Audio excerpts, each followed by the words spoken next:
Hello, I hope everyone's doing well. I think the word that I'm going to describe reading so far is going to be overwhelmed because I've tried to cram a lot of reading in the past 2 to 3 days because my books arrived a little bit late.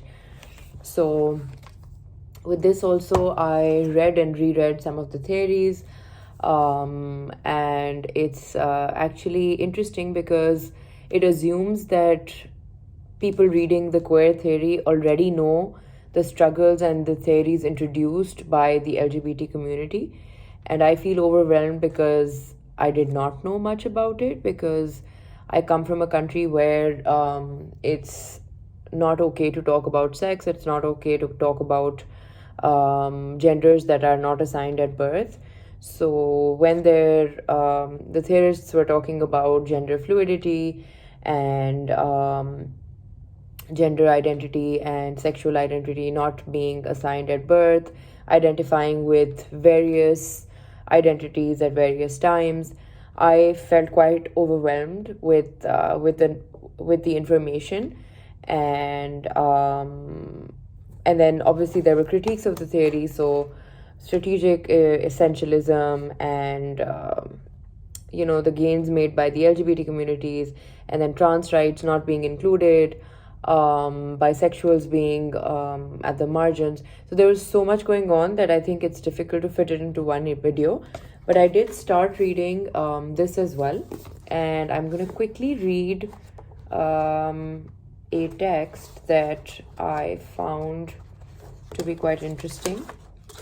And I noticed that the writer, Ursula Le Guin, actually makes an effort to, I think, break down binaries as the queer theory book also does.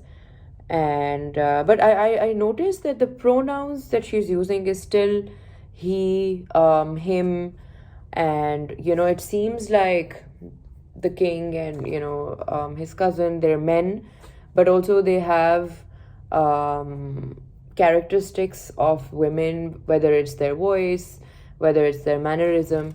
So I'm just going to read this passage, which not because of, I think, identity, but the passage just spoke to me because I'll tell you after the passage.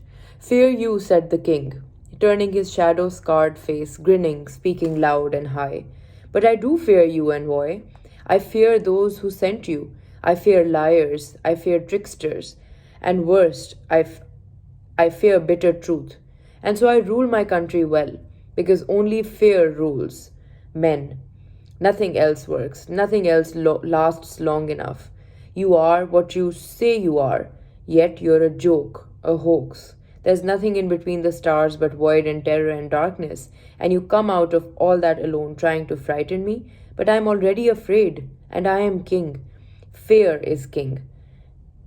Yeah, so I think this passage spoke to me because I think for a very long time people did not question their rulers, whether you see colonialism or slavery. I think people did not really question where power came from, but it was all about fear. So this passage really speaks to me, and there's a lot of conversation going around the queen's passing away, and people sort of paying homage, and then also sort of criticizing how coming from a country which was colonized, I can understand that people did feel robbed and of their resources, of being forced to do things that they obviously didn't want to at that point, which is completely irrelevant to the book. But the passage talks about using fear as power and using fear to rule, and that actually, I think, personally spoke to me.